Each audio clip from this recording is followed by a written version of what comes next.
I don't know how many of you that have seen President Trump's latest post on his Truth Social account where he said talks are going on between the US and Iran in order to end the war, to end the hostilities in the Middle East.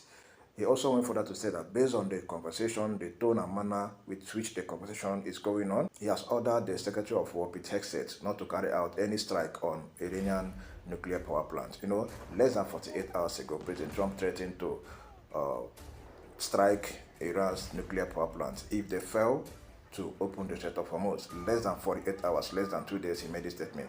But now look at this post President Trump made.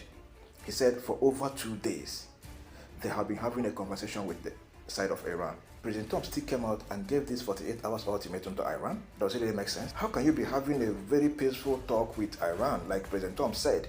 The tone and manner of the conversation is very, very smooth. So if the talks is going on smoothly for the past 2 days, why then did you give 48 hours ultimatum for them to open the Strait of Hormuz? Let me tell you what's going on. President Trump is looking for escape routes. He knows that he cannot carry out that threat he made, due to the fact that Iran issued their own response immediately after President Trump gave that 48 hours ultimatum that if Iran failed to open the Strait of Hormuz, that the US would strike Iran nuclear power plant, starting with a big one. Iran responded immediately and said any strike, any attack on their nuclear power plant will result into Iran striking every nuclear power plant in the Gulf states, Saudi Arabia, UAE, Qatar, Kuwait, and the rest of them, that Iran will destroy all. Not only that, they will also destroy all the water desalination plants in the region. So the retaliation will be very, very, very devastating. Due to the resultant effects, President Trump knows that he cannot carry out the strike.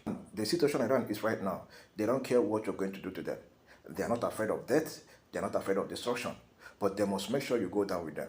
So all these countries in the Gulf state wouldn't want this kind of thing to happen. President Trump himself would not want such escalation to occur. So he was just making this threat to see if Iran will bow.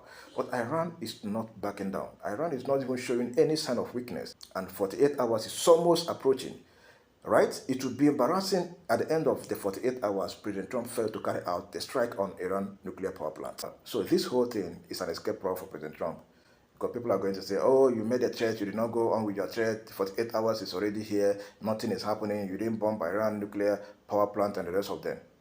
So that's why he quickly put out this. Iran has responded that there is no talks going on. I know that the US have been trying to secure a communication channel with Iran to resume talks. For now, it has not gone through. There has not been any direct communication between the US and Iran so far. Same thing happened last year when President Trump gave Russia 8 days ultimatum. From 8 days, he pushed it to 11 days. From 11 days, he pushed it to 2 weeks. At the end of the day, nothing happens. This has been their way. I've said it before, the only way to stand up against the US is never show any sign of weakness. If they talk tough, you talk tough. If they put leg, you put leg.